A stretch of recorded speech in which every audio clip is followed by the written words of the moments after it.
Olá, bom dia,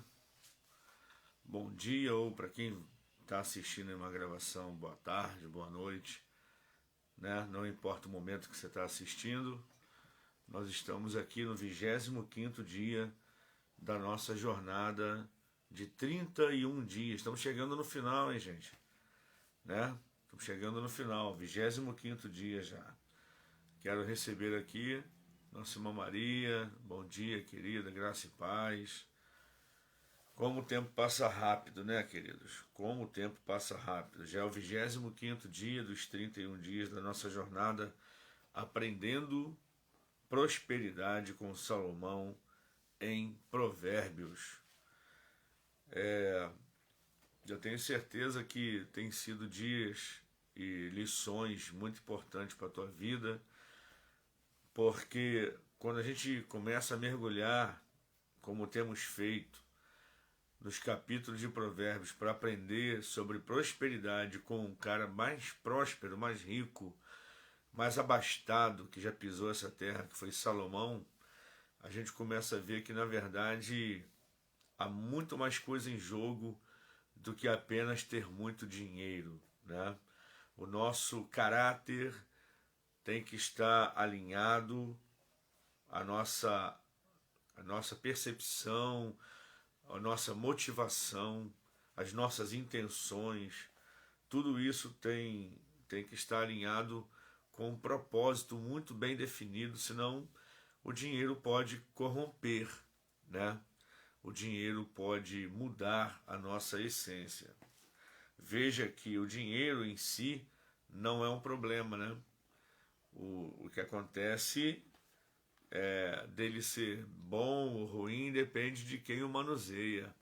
Agora, o dinheiro ele tem um poder, e isso é inegável. Quem tem muito dinheiro, ele tem muitas portas se abrem, e essas portas te levam a outros momentos, a outros lugares, a outros ambientes que às vezes não vale a pena serem frequentados, né?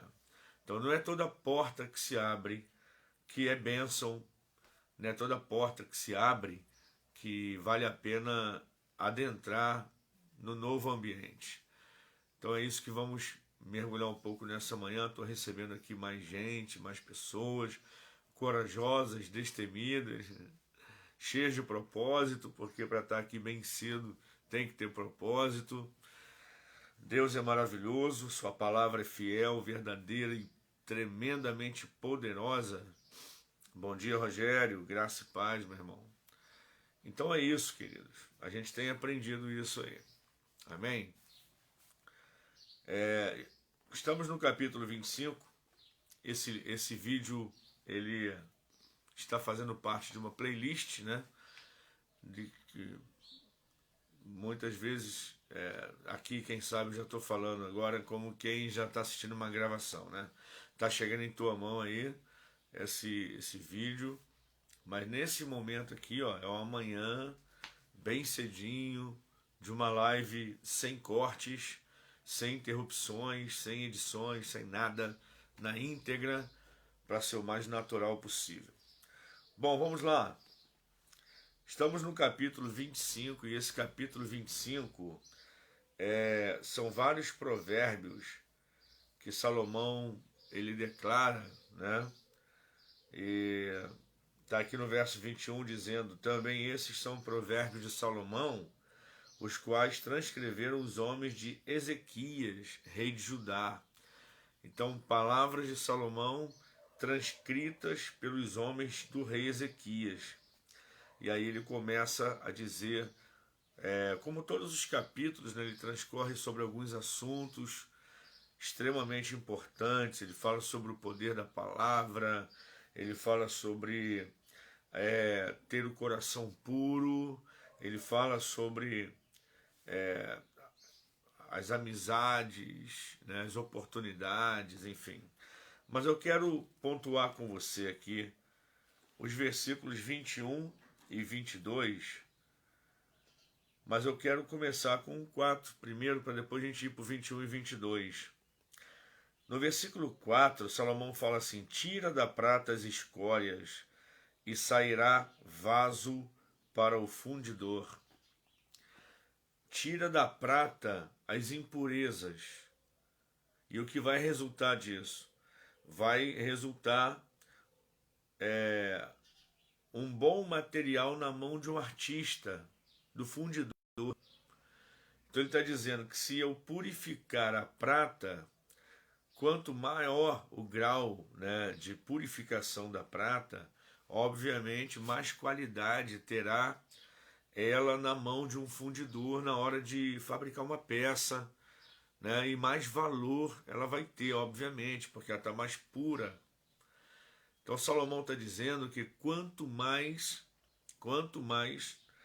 pura for a prata, mais valiosa ela será na mão do artista.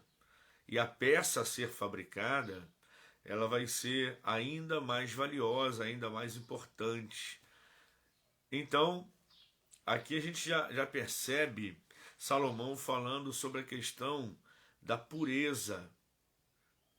Obviamente, Salomão ele lança esse provérbio, mas a gente encaixa perfeitamente no que a gente pode dizer sobre a questão do caráter, a questão do coração. Tira da prata as escórias e sairá vaso para o fundidor. Ou, em outras palavras, purifique a prata, e aí o artista que vai trabalhar esse material agora já mais purificado vai ter condições de fazer uma peça ainda mais valiosa. O que isso quer dizer? Quanto mais sarado estiver o nosso coração, maior e melhor o resultado que a gente vai apresentar durante a nossa vida, e melhor nós nos sairemos nas mãos do grande artista, que é Deus. Bom, deixa eu abrir um parênteses aqui, dar um bom dia para o Silvano. Seja bem-vindo, meu amigo. Aí nossa irmã Rosa Nunes, Flaviane, sejam bem-vindos. Eu quero te pedir para compartilhar essa live. Obviamente, se você agora está assistindo, eu estou falando futuristicamente, né? Se você está assistindo uma gravação, não tem como fazer isso, mas aqui na live, compartilha, manda para frente e vai ser bênção. Então, você já percebeu que no capítulo 25, e o que eu quero pontuar com você aqui dentro desse capítulo, é a questão da pureza de caráter. Veja bem, o dinheiro, o amor ao dinheiro é a raiz de todos os males. Não é o dinheiro. O amor ao dinheiro é a raiz de todos os males, diz a palavra de Deus. Ou seja, quanto menos preparado, moralmente dizendo, eu estiver para lidar com o dinheiro, mais facilmente serei corrompido. Por que tem pessoas que não têm nada, são uma coisa, começam a melhorar de vida, vão mudando. É meio que diretamente proporcional à quantidade de dinheiro que tem. E se ficarem ricas, mudam completamente. Por que isso? Porque o coração, o caráter, a essência não foi muito bem trabalhada. E aí, quando passarem a ter dinheiro mais do que têm, quando melhorarem de vida, e se tiver a oportunidade de se depararem com alguém que os prejudicou no passado, não vão pensar duas vezes antes de revidar. Só que isso não é cristão, isso não é bíblico, isso nem é sábio. Se a gente for ler a carta de Paulo aos Romanos, no capítulo 12, o apóstolo Paulo, ele relembra esses conceitos, dizendo: a ninguém pagueis mal por mal, vença o mal com o bem. Sabe? E aí, falando em Romanos capítulo 12, dois versículos que Paulo cita lá em Romanos 12, são os versículos 21 e 22, que eu vou ler com você agora. Se o que te aborrece tiver fome, dá-lhe pão para comer. Se tiver sede, dá-lhe água para beber, porque assim brasas lhe amontoarás sobre a cabeça, e o Senhor te pagará. Paulo também vai falar em Romanos 12, complementando essa palavra de Salomão. Primeiro ele repete essas afirmativas e depois ele faz assim: porque minha é a vingança, diz o Senhor, eu retribuirei a cada um. Então, Paulo está dizendo lá em Romanos 12, reafirmando as palavras de Salomão aqui no capítulo 25, se a pessoa que te prejudicou, se o teu inimigo, se o que te aborrece, se a pessoa que no passado fechou as portas para você, te prejudicou, te aborreceu, te ignorou de alguma forma, porque o mundo dá voltas, o mundo gira, o mundo dá voltas. Se agora ela se reapresenta diante de você e quem está agora necessitado é ela. Se o que te aborrece tiver fome, o que você faz? Vai se vingar? Não. Dá de comer. E se agora essa pessoa tiver sede? Lá no passado ela te negou água. Lá no passado ela não matou tua sede. Lá no passado ela te negou, ela te aborreceu. E agora o mundo gira. A terra girou. As oportunidades se inverteram. As posições se inverteram. E agora está diante de você, ela tem sede. O que você tem que fazer? Negar? Não. Dá-lhe de beber. Se a pessoa, se o que te aborrece tiver fome, dê pão para comer. Se tiver sede, dê água para beber. Porque fazendo isso, amontoarás sobre a cabeça dele brasas de fogo. Ou seja, deixe a consciência dela queimar.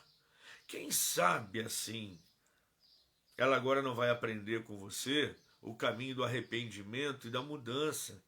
E essa queimação na consciência vai produzir nela um arrependimento, que é mudança de mente. Arrependimento do grego metanoia, mudança de pensamento, mudança de mente. Quem sabe ela não vira uma outra pessoa agora aprendendo com você. Porque na vez dela, você precisava e ela te negou. Na sua vez, ela precisa e você vai dar. Você vai socorrer. Você vai abençoar. E assim você começa a mudar o que ela pensa. Brasas de fogo começam a queimar a sua consciência dela. E aí, quem sabe daí, ela não muda, ela não é transformada. E assim a gente começa a mudar a mentalidade das pessoas e mudar o mundo. Porque você pode não mudar 7 bilhões de pessoas, mas se você muda uma pessoa com uma atitude, você já fez muito. Porque se a metade do mundo fizer isso, o mundo todo é transformado, matematicamente. Então nós estamos diante aqui de um princípio que tem muito a ver com o quê? Com caráter. Nós estamos aprendendo prosperidade com Salomão, mas à luz da Bíblia a gente já percebeu que prosperidade tem muito mais a ver com possuir muito dinheiro. Tem a ver em ter um coração curado, sarado, uma mente equilibrada, né? O caráter de Cristo. Nós precisamos ter condições de administrar os recursos sem que esses recursos nos tornem corruptos, fraudulentos, ingratos. Usar o dinheiro não ser usado por ele. Então Salomão está falando 2 vezes, pelo menos, tem mais coisas aqui nas entrelinhas, mas claramente Salomão está falando 2 vezes aqui sobre ter o coração puro, ter a mente tranquila e não se deixar levar pela vingança e deixar com que agora está comigo, a bola está comigo, quem vai chutar sou eu e vou devolver na mesma medida o que me fizeram. Não, isso daí, o dinheiro não pode corromper você, nem a mim. O dinheiro, ele tem poder, cara. Olha, quem tem muito dinheiro, mas não tem caráter, acha que com dinheiro se compra tudo. E o dinheiro pode até comprar muita coisa, mas só compra aquilo que tem preço. Não pode comprar a tua consciência se você estiver pronto para lidar com isso. Não pode comprar o seu caráter se Jesus habita no teu coração. Então a gente tem que estar preparado para ter, sem mudar a nossa essência. Tá? Então vê lá, no verso 4, tira da prata as escórias e sairá vaso para o fundidor. Purifica o coração e você vai ser um instrumento de Deus na terra. Esteja com o coração puro e você vai ser, nas mãos do grande artista, um material de primeira para ele poder fazer de você e de mim instrumentos de bem nessa terra. E aí, corroborando com isso, 21, 22. Se teu aborrecedor, se aquele que te aborreceu no passado, hoje aparecer diante de você e tiver fome, não retribui o aborrecimento, não. Dê de comer. Se ele tiver sede, dá-lhe de beber. Porque fazendo isso, a consciência dele ou dela vai queimar. E quem sabe assim, ela também não passa a ser uma outra pessoa, não muda, e você fez o teu papel. E aí sabe o que vai acontecer? O fechamento do verso 22 diz que é o Senhor quem vai te recompensar. Gente, é muito importante ter, na visão bíblica de prosperidade, ter um coração perdoador, ter um coração que não pensa em vingança, e quando a gente tiver a oportunidade de retribuir as portas que nos fecharam, que a gente não faça isso, que a gente abra portas. Não seja vingativo, tenha um coração preparado para lidar com as riquezas que Deus quer colocar em tuas mãos. É essa a mensagem dessa manhã. Fica tranquilo, não guarde mágoa, não guarde cólera, ira, raiva, não preserve o sentimento de vingança, esquece isso. Por quê que isso é perigoso?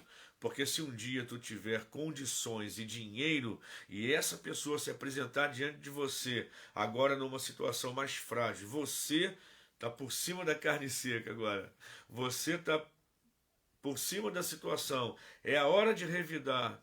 Aí a Bíblia diz, faz isso não, abençoa, faz isso não, seja porta de bênção. Seja porta de bênção.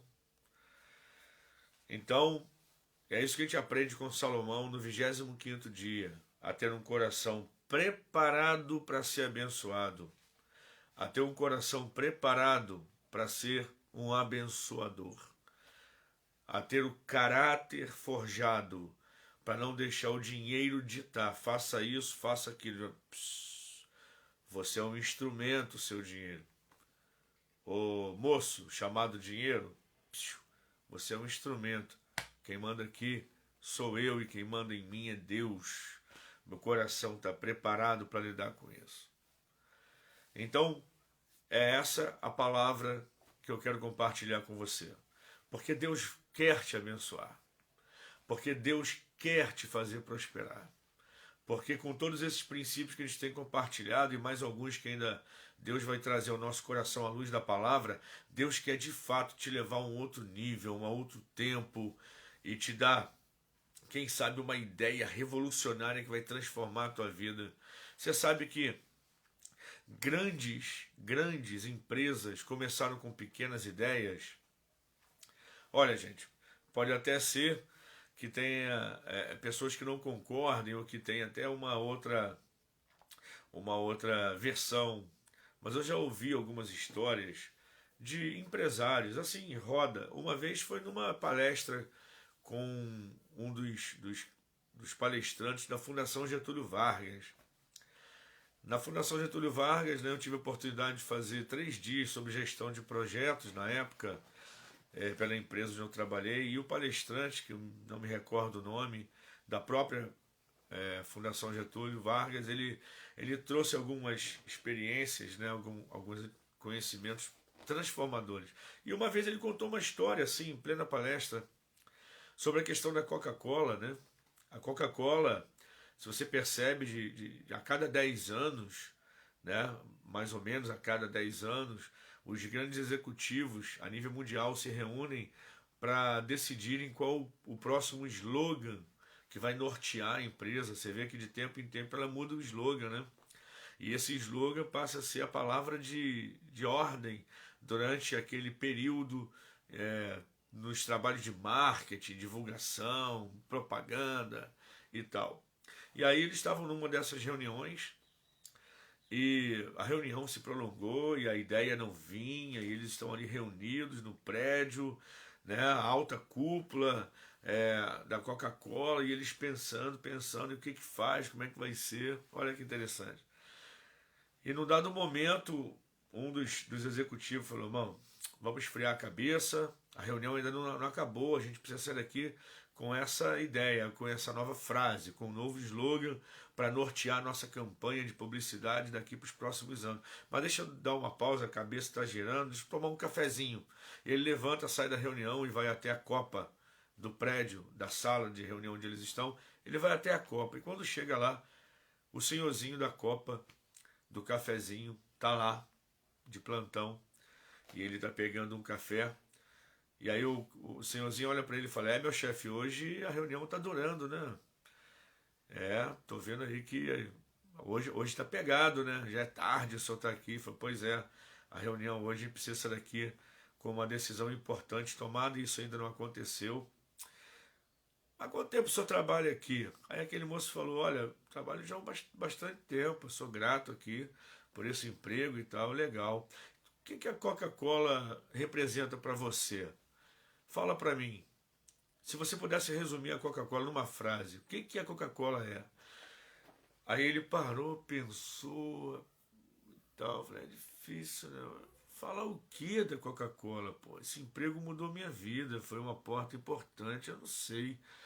Ah, moça, eu não sei o que falar da Coca-Cola, não. Coca-Cola é isso aí.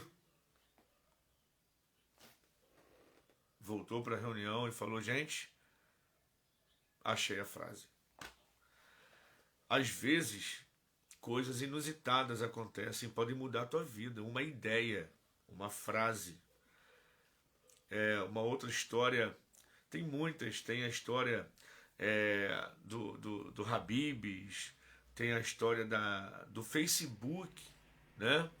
De Mark Zuckerberg com seus dois amigos. Tem a história da Nike. A Nike foi numa conversa com um empresário que eu descobri esse fato. Eu nunca li isso em lugar nenhum, mas ele disse que leu sobre o surgimento da marca da Nike. Bom, e a história que eu quero compartilhar, mesmo que não seja verídica 100%, mas é muito interessante. Estavam dois amigos universitários, né? Eles estavam estudando na mesma faculdade. Um estudava no campo da computação e do design, e outro estudava administração. O que estudava administração, ele queria aprender para poder administrar a pequena fábrica de calçados que o seu pai possuía. Então, seu pai fabricava artesanalmente alguns calçados, tênis, sapatos, mas ainda não tinha uma marca. E ele falou: eu vou estudar administração para abraçar essa ideia com meu pai. Meu pai é um artista, né? E a gente vai levantar essa empresa, mas precisa de uma marca, precisa de algo. Ele aprendeu na faculdade, já tinha aprendido, embora ainda estivesse cursando, que precisava de uma marca. Então um dia ele senta na universidade para conversar com esse amigo que faz web designer, que faz computação e tal. Chegou para ele e falou: poxa, cara, contou a história e falou: meu pai tem uma fábrica de calçado, desenha um logotipo pra gente. Ele falou: pô, tudo bem, mas eu também preciso de dinheiro. Eu posso pensar em algo para você aqui, mas você vai ter que pagar. Ele falou: pô, cara, dinheiro eu não tenho ainda, mas sei lá, quanto que seria? Ele falou: quanto que você tem? Ele falou: pô, cara, só tenho $1, pô. Hoje o que eu tenho aqui é $1. Aí o cara brincando falou: por $1 eu faço isso aqui. Pegou o papel e entregou para ele e falou: essa vírgula aí, esse rabisco, por $1 é isso aí. E saiu. O rapaz olhou para aquilo e dizem: assim surgiu o símbolo da Nike. Então, Deus pode te dar uma ideia maravilhosa nesses dias. Você crê nisso? E nessa ideia, você investir, e essa ideia pode mudar a sua vida, a minha vida. Uma ideia, uma inspiração, virar um grande negócio e daqui a algum tempo a gente ser uma pessoa muito abençoada. Grandes empresas surgiram assim, com ideias. Mas e aí quando a gente tiver com muito dinheiro? Seremos outras pessoas? O coração vai estar diferente? Vamos agora nos vingar das pessoas que fecharam portas para a gente lá no passado? É essa a ideia? Um dia, quem sabe, eu compartilho com vocês aqui uma história bacana sobre o Bill Gates, quando encontrou com um cara anos depois no mesmo aeroporto. Depois a gente conversa sobre isso. Mas assim, não se vingar. Tira da prata as escórias, as impurezas, sairá vaso nas mãos do fundidor. Pague com bem aqueles que um dia não fizeram tão bem a você. O dinheiro vai ser uma porta que não pode corromper o nosso coração. É nisso que eu quero terminar aqui. Deus te abençoe. Até amanhã, se Deus quiser, com mais um princípio de prosperidade à luz da Bíblia. Que assim a gente continue crescendo juntos e sendo fiéis ao propósito de Deus na nossa vida. Até amanhã, se Deus quiser.